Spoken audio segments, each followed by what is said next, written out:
देखिए, एक प्रश्न पर सीधे चर्चा हो रही है कि क्या राहुल वेमुला एक्ट सही है या गलत, उचित है या अनुचित।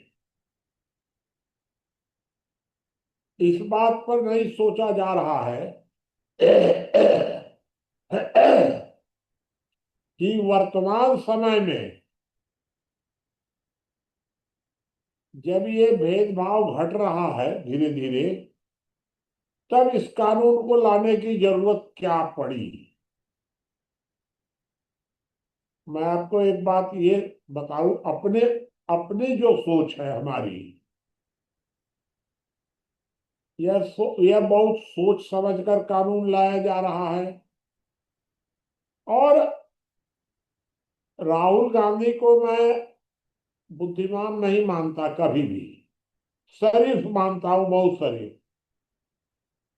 लेकिन जिसने भी यह कानून बनाने की सलाह दी है, वह आदमी अत्यंत चालाक होगा, चाहे वो जो भी हो, बहुत चालाक होगा। क्यों? क्योंकि जो भारत का कुल मिलाकर राजनैतिक वातावरण है, उसमें वर्तमान भारत में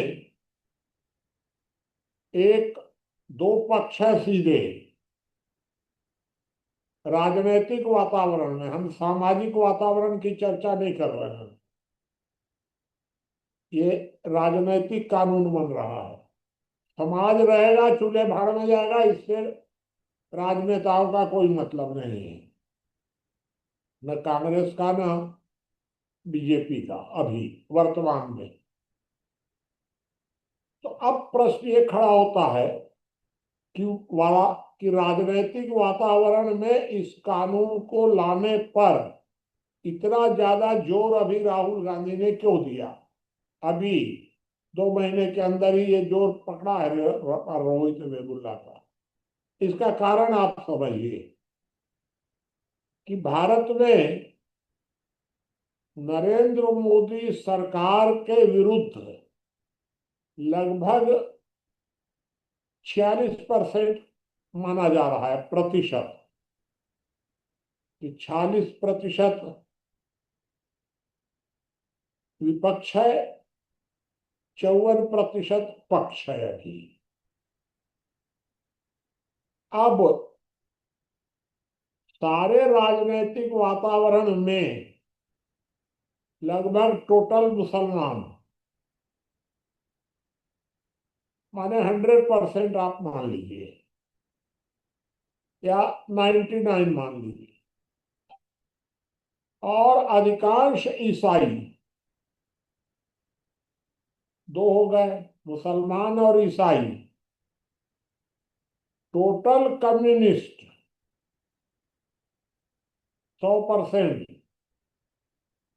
इन टोटल कम्युनिस्टों में 70-80% हिंदू हो गए। सारे गांधीवादी, गांधीवादियों की संख्या बहुत कम होगी, ज्यादा नहीं है, लेकिन जितने गांधीवादी हैं वो पूरी तरह सक्रिय हैं, एकदम विपक्ष के लिए सक्रिय। इतने तो आपके खिलाफ अभी एकजुट हैं। तो अब उनको हिंदुओं में से कितना चाहिए। मान लीजिए अभी कि ये 54% हिंदू है, मान लीजिए, हम मान लें। तो ये 54% जो हिंदू हैं, इनमें से उनको कितने हिंदुओं का वोट चाहिए? 5%। उनमें से तो आप 1% भी काट नहीं सक रहे हैं, सारे सवर्ण मिलकर। सब सब लोग एकजुट हो जाइए, सब लोग एकजुट हो करके भी हमेशा ईसाइयों को गाली देंगे, हमेशा वो बाकी लोगों को, मुसलमानों को तो खैर छोड़ ही दीजिए, हमेशा कम्युनिस्टों को गाली देंगे, दिन रात गांधीवादियों को गाली देंगे, और गाली देने के अलावा कोई काम ही नहीं है। जब हमारे धर्म शास्त्रों में मनु ने कहा था साम दाम दंड भेद, हम भी जानते हैं चारों का महत्व, तो मुझे यह आश्चर्य होता है कि हम लोग जो अपने को मनुवादी मानते हैं, ये मनुवादी लोग साम दाम दंड तीन ही क्यों पढ़े, भेद क्यों नहीं पढ़े? क्या कारण है कि हम सब मिलकर 5% मुसलमानों को नहीं तोड़ पा रहे हैं? अगर आपने 5% भी मुसलमानों को तोड़ लिया, कम्युनिस्ट तो टूटेगा ही नहीं। क्या कारण है कि आप ईसाइयों से भी मिल करके नहीं रह सकते हैं? तो इसमें गलती किसकी है? तो आपने तीन ही पढ़ा, साम दाम दंड। पवनजय जी ने जो कहा है वो गंभीर बात है सारा का सारा, कि हम जो सवर्ण अपने को मानते हैं, ये साम दाम दंड के अलावा कुछ समझते ही नहीं है। अगर रोहित वेमुला केस को उस नाम से हाईलाइट करके अगर राहुल गांधी आपके बीच से 2-4% वोट अगर काट लेते हैं, तो किसकी बुद्धिमानी मानी जाएगी?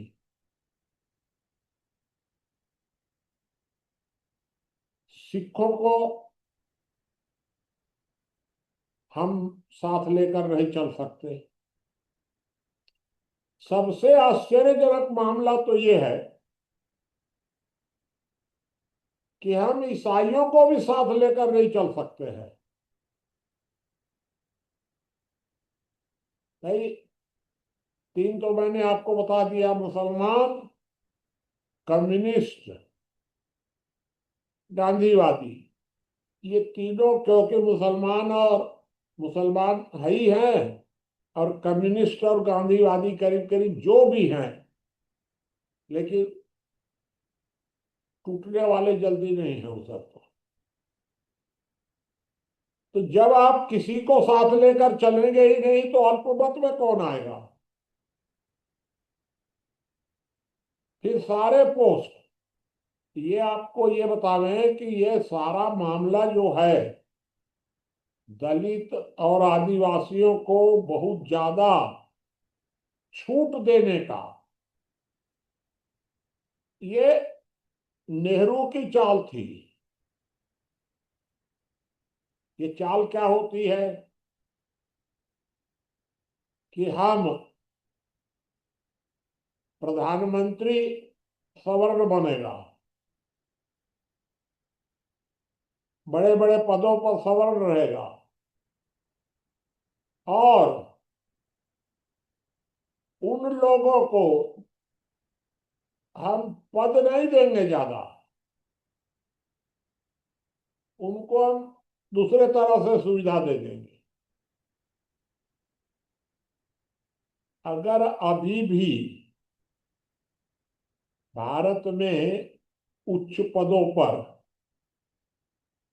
अब अगर आदिवासियों और दलितों को और मुसलमानों को आप भारत में कमजोर बनाना चाहते हैं, एक बार किसी दलित को या आदिवासी को प्रधानमंत्री बना दीजिए और फिर देख लीजिए आगे, सबको तबाह कर देगा वो। ये आप जो एक दिमाग में है कि अगर वो बन जाएगा तो क्रश कर देगा सवर्णों को, ये बिल्कुल भ्रम है। ये वो सब तरह से खुश रखने की कोशिश करेगा कि लेकिन पोस्ट नहीं देगा। खैर, वो सब तो फालतू बात है, उसका कोई महत्व नहीं है। मुख्य बात मैं ये कहना चाहता हूं आपको कि सामाजिक दृष्टि से किसी भी प्रकार का आरक्षण गलत है, सामाजिक दृष्टि से। लेकिन राजनीतिक आधार पर इसके अलावा कोई उपाय नहीं है। आप एक बात थोड़ा सा गंभीरता से सोचिएगा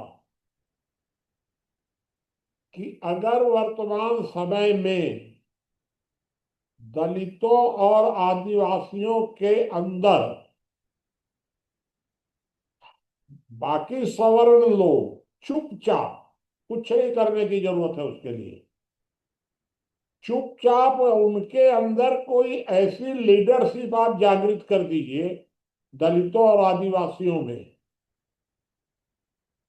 कि भाई देखिए, जो लोग भी संपन्न दलित आदिवासी हैं, संपन्न हो गए हैं, उन लोगों को अब आरक्षण नौकरी में नहीं मिलेगा। उनको अब विधानसभा पार्लियामेंट में आरक्षण अब उनको नहीं मिलेगा, जो लोग संपन्न हैं। किसको आरक्षण मिलेगा? मिलेगा दलित को ही, आदिवासी को ही। लेकिन संपन्नों को निकाल दीजिए। यह मांग अगर विपिन तिवारी उठाएंगे, हम उठाएंगे, तो राहुल गांधी का काम मजबूत हो जाएगा, लाभ हो जाएगा उनको एकदम वोट का। अगर हम और तिवारी जी और बाकी लोग मिल करके यह आवाज किसी दलित से उठवाएंगे, किसी आदिवासी से अगर ये आवाज उठवाएंगे कि भाई हम लोग का नंबर कब आएगा, हमारे बच्चों का नंबर कब आएगा, आप तो आरक्षण का सारा लाभ ले गए, जगजीवन राम, रामविलास पासवान और फलाने ढिकाने मायावती, इनका खानदान 500 साल लाभ लेता रहेगा, हम लोग का नंबर कब आएगा। ये लोग अगर आंदोलन कर दें तो आपको बहुत लाभ हो जाएगा। लेकिन अब दिक्कत ये आ रही है कि जब भेद नीति को हम दिल से समझेंगे तब ना, तो भेद नीति का उपयोग नहीं कर सकते, क्योंकि भाई माने श्रेष्ठता का टकराव है, हम श्रेष्ठ हैं। तो श्रेष्ठता का अगर टकराव होगा, देखिए आपके पास कोई उपाय इसके अलावा नहीं है कि आप मुसलमानों में या तो बंटवारा करिए या ईसाइयों को साथ लीजिए या आदिवासी दलितों में बंटवारा करिए या सिखों में बंटवारा करिए। लेकिन अगर आप इनमें विभाजन नहीं करेंगे तो आपके हिंदुओं में और सवर्ण हिंदुओं में पैसे की लालच से, पोस्ट की लालच से ये जा करके विपक्षी लोगों के साथ मिलते ही रहेंगे और कोई उपाय आपके पास नहीं है। तो भाई मैं अपनी बात आपको बताया कि पहली बार मैंने ये महसूस किया कि राहुल गांधी इतना इतना योजनाबद्ध तरीके से राहुल गांधी रोहित वेमुला का कानून लागू करवा रहे हैं, तो बहुत बड़ा माने चालाकी का काम है ये तो। और इसका नुकसान होगा आपको, क्योंकि ये स्वाभाविक है कि आप इस कानून का विरोध करेंगे, पूरे देश भर में विरोध करेंगे, तो उनको प्रसन्नता होगी इस बात से कि चलिए अब ये लोग विरोध कर रहे हैं, विरोध करके रुकवा भी देंगे, कुछ कर देंगे, उससे कुछ नहीं अंतर है, हमारा तो वोट 1-2% बढ़ जाएगा। ये मैंने आपको अपना दृष्टिकोण बताने की कोशिश की है। लेकिन इस चर्चा को फिर से आप और इस चर्चा को 10-15 मिनट हम लोग चला सकते हैं, कोई दिक्कत नहीं है। मेरे कथन के बाद भी इसको आप आगे बढ़ाइए और अपने बात रख सकते हैं भाई। और साथी बताएं।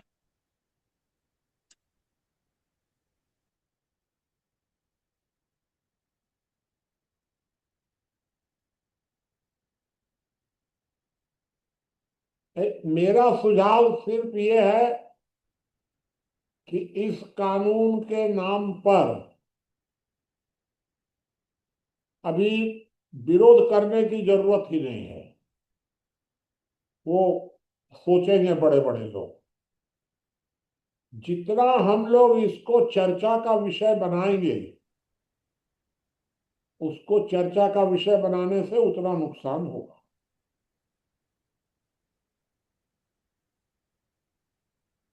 वैसे आपका मुनि जी सुझाव उत्तम है, इसके सिवा और कोई चारा नहीं।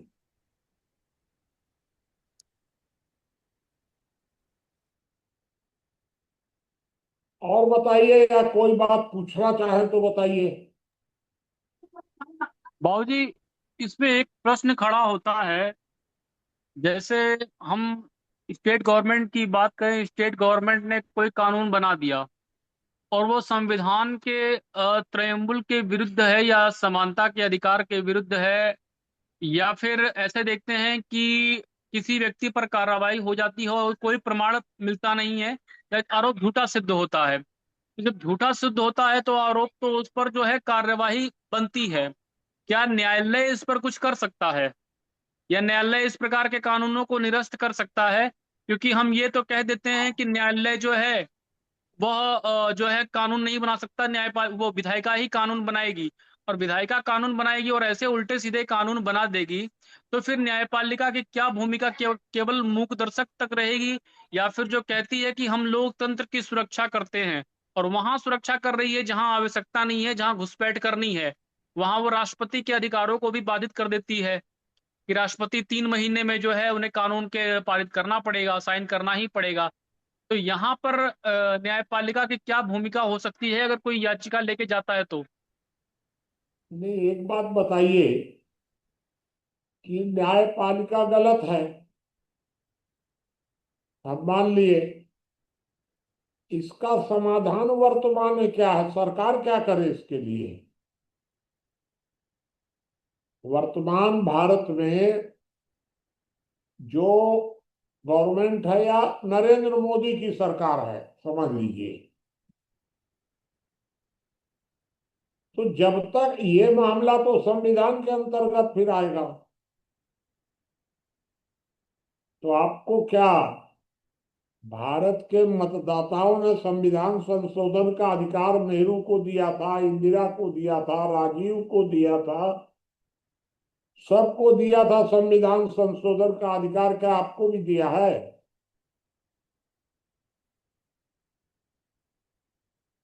जब हम ये देख रहे हैं कि हमारे पैरों में न्यायालय की सारे बेड़ियां पड़ी हुई हैं, हाथों में संविधान की हथकड़ी है,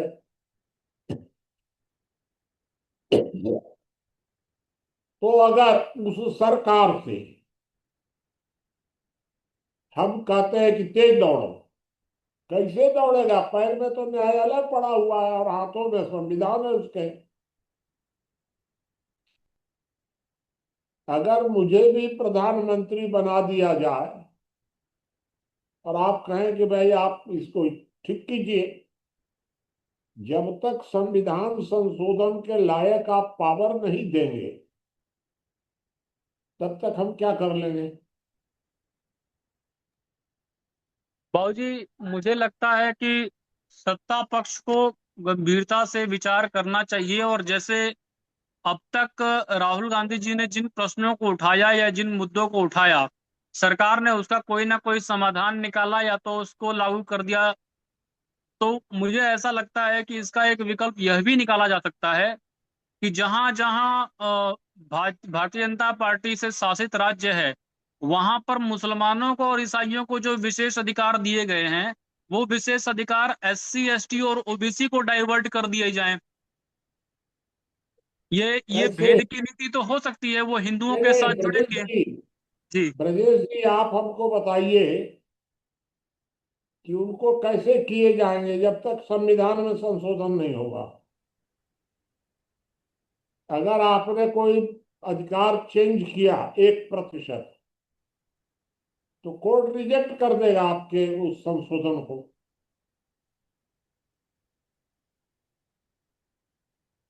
जब कोर्ट आपके साथ नहीं है और बहुमत आपके साथ नहीं है, बहुमत माने 2/3 बहुमत,